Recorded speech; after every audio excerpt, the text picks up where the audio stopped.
হাজার হাজার লক্ষ লক্ষ কর্মী, সরকারি কর্মী এবং বেসরকারি লোক ভাই না যাবেস কেন উৎসবের সঙ্গে যুক্ত, কর্মকাণ্ডের সাথে যুক্ত।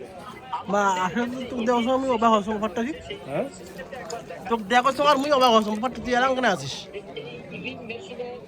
এখনকার দিনে বাসে থাকে কি হ্যাঁ এখনই না কেন দেখ খাওয়া দাওয়া তার পরে দেবো হ্যাঁ আচ্ছা ভালো হয়েছে তাই বেশি বসে দেখ ভোট দিলেন সেটা এখান থেকে তার একটা স্লিপ সেই চিহ্নের বের করে এরপরে এই যে ব্যালটে ওই দুটো করে গেল এখানে কিন্তু দেখা যাচ্ছে যে রাইট তার ভোট পড়লো সেটাও কিন্তু এখানে দেখা যাবে।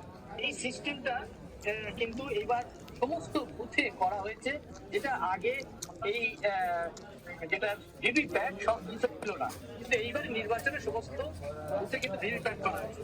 এবং যে ভেতরে স্ট্রং রুম রয়েছে যেখানে এই মেশিনগুলো রাখা হয়েছে, তার জন্য সিসিটিভি পর্যন্ত আছে যে স্ট্রং রুম থেকে কটা মেশিন বেরোবে এবং কিভাবে যাচ্ছে টোটাল প্রক্রিয়াটা। পুরো প্রক্রিয়াটি আসলে দেখভাল করার জন্য যে সকল ব্যবস্থা নেওয়ার প্রয়োজন সেটি নেওয়া হয়েছে এবং দেখছিলাম আপনার মাধ্যমে সেখানকার ইভিএম মেশিনও দেখলাম। অনেক ধন্যবাদ আপনাকে সুকান্ত। শুধু ব্যালট পেপারই নয়, এবার মিষ্টির দোকানেও ফুটে উঠেছে নির্বাচনী প্রতীক। পশ্চিমবঙ্গ বিধানসভা নির্বাচনের দ্বিতীয় দফাকে সামনে রেখে বামফ্রন্ট, কংগ্রেস, বিজেপি, তৃণমূল সহ প্রধান রাজনৈতিক দলগুলোর প্রতীকের অনুপ্রেরণায় বিশেষ মিষ্টি তৈরি করা হচ্ছে। কলকাতার ঐতিহ্যবাহী এসব মিষ্টান্ন দোকানে এক ব্যতিক্রমী উদ্যোগ নেওয়া হয়েছে বলাই চলে। নিখুঁতভাবে তৈরি এসব থিম ভিত্তিক মিষ্টি ইতিমধ্যেই ব্যাপক সাড়া ফেলেছে।